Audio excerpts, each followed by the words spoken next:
2019 में भारत सरकार ने एक ऐतिहासिक फैसला लिया था और जम्मू कश्मीर से आर्टिकल 370 को खत्म कर दिया था।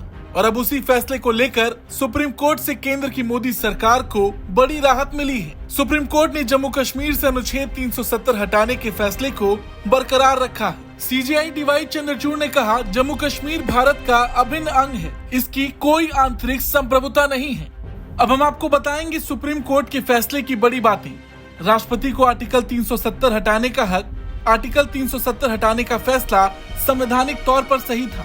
संविधान के सभी प्रावधान जम्मू कश्मीर पर लागू होते हैं। ये फैसला जम्मू कश्मीर के एकीकरण के लिए था। अनुच्छेद 370 हटाने में कोई दुर्भावना नहीं थी। जम्मू कश्मीर में जल्द चुनाव के लिए कदम उठाए जाएं। 30 सितंबर 2024 तक जम्मू कश्मीर में चुनाव हो। जम्मू कश्मीर में जल्द राज्य का दर्जा बहाल हो।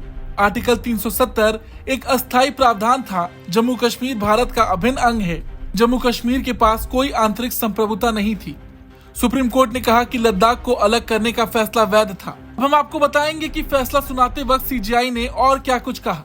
सीजेआई ने कहा, जम्मू कश्मीर के संविधान में संप्रभुता का कोई जिक्र नहीं था। हालांकि भारत के संविधान की प्रस्तावना में इसका उल्लेख मिलता है। भारतीय संविधान आने पर अनुच्छेद 370 जम्मू कश्मीर पर लागू हुआ।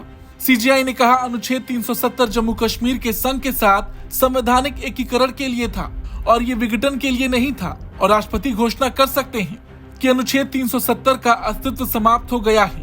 अनुच्छेद 370 का अस्तित्व समाप्त होने की अधिसूचना जारी करने की राष्ट्रपति की शक्ति जम्मू कश्मीर संविधान सभा के भंग होने के बाद भी बनी रहती है। सीजेआई का मानना है कि अब प्रासंगिक नहीं है कि आर्टिकल 370 को निरस्त करने की घोषणा वैध थी या नहीं।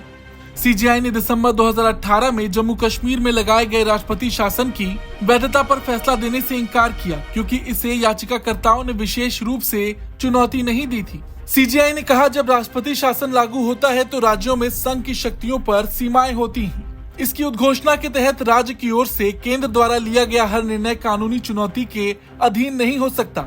इससे अराजकता फैल सकती है। वहीं इस बीच पीडीपी ने दावा किया है कि प्रशासन ने सुप्रीम कोर्ट के फैसले से पहले महबूबा मुफ्ती को हाउस अरेस्ट कर लिया है। ऐसा ही दावा नेशनल कॉन्फ्रेंस ने किया कि उनके नेता उमर अब्दुल्ला को हाउस अरेस्ट कर लिया गया। हालांकि उपराज्यपाल मनोज सिन्हा के दफ्तर से बताया गया कि किसी भी नेता को कश्मीर में हाउस अरेस्ट नहीं किया गया, लेकिन कश्मीर में इस वक्त भारी तादाद में सुरक्षा बलों की तैनाती की गई है। इस फैसले पर आपका क्या कुछ कहना है, कमेंट करके जरूर बताएं। ब्यूरो रिपोर्ट, भारत तक।